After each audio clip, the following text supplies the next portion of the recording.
This is from one of the first things that I ever wrote creatively, called Afternoon Ghost Stories. To speak at that point would have been murderous, so neither of us said a thing. We had been silent for time and determinate, lost in our own meditations as the fire dwindled beside us. Cold feet, damp ground, lazy breeze, and the inability to sleep. John and I are more alike than most people I know.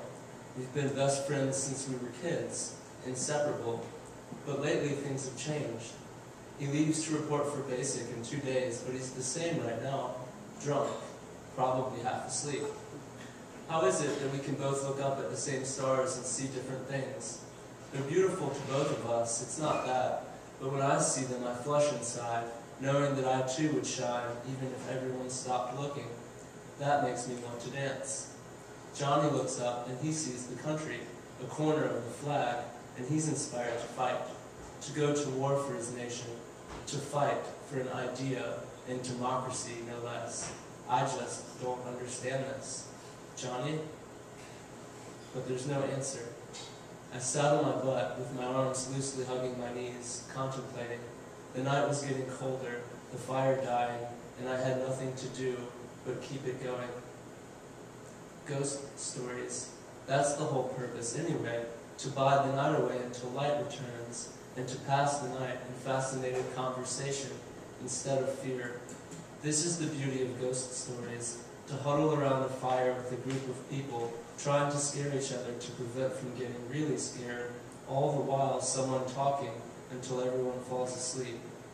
In the morning, you rise at different times and feel fresh and invigorated, as if you'd passed the previous night in a better place and were the better yourself for it today. The campfire is the only true classroom. But Johnny sleeps beside me, and I cannot express my excitement. The fire begins to blink, and I remember our obsession with light, a pang of fear coursing through me. Young camper hearing wolf for first time, it is always as though for the very first time. For what if this island were not so small, and I was alone, and this fire went out? Is there a time in the night when everyone acknowledges this and stops telling stories, that they are too afraid to really tell a story, that they have more pressing concerns? When it's past the point of education and of entertainment, when cave walls become chalkboards and chalk dry erase boards, and ghost stories, I guess it's past that point now. We can't pay attention because we hear the wolves, and we hear them loud, and we hear them clear. No matter if there actually are wolves, we're fucking scared.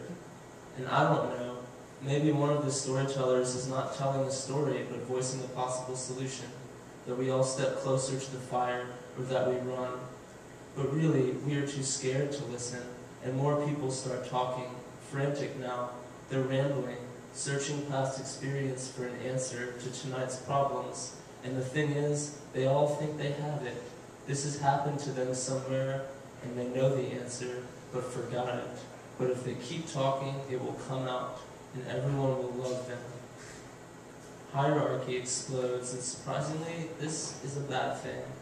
When all was said and done, the poets did leave, but now all they can do is watch with astonishment, too stoned to speak. We have illumined our encampments with artificial lighting. This way we aren't scared, and we don't have to tell stories. We don't even have to pass the time away. Perpetual day. But eliminating the dark corners and crevices, silence does not make fear go away, only darkness, only silence. Fear is something inside you, like the past, like the future, yet we continue to fill the spaces with anything we know, flesh, words, music, violence, hate, art, kindness. But where do we hope to find the past, find the future then, in the ghost orchid, in the rare and hard to find, the extraordinary, smoother buildings in perfect right angles, the tourists come flocking in. But why? The answer lies across the river, about 500 yards away. A big dock, the long green field of open space, a welcome mat to the perpendicular, white grandiose columns, the giant pillars of a plantation house. Wrap-around porch, hanging plants and rocking chairs, cute iron figurines. How did Savannah become famous? How did anything before the internet, the movies, filmmakers trying to capture the ideals of the century past, the Civil War era, before tea and lemonade and crystal and glass pitchers with ice were served to long, flowing, bright gowns and makeup, the courtesies of the Deep South?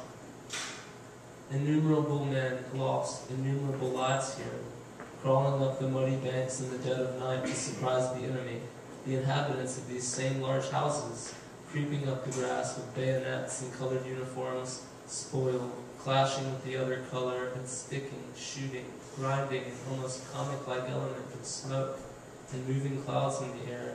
The people are lost in this, but it keeps going.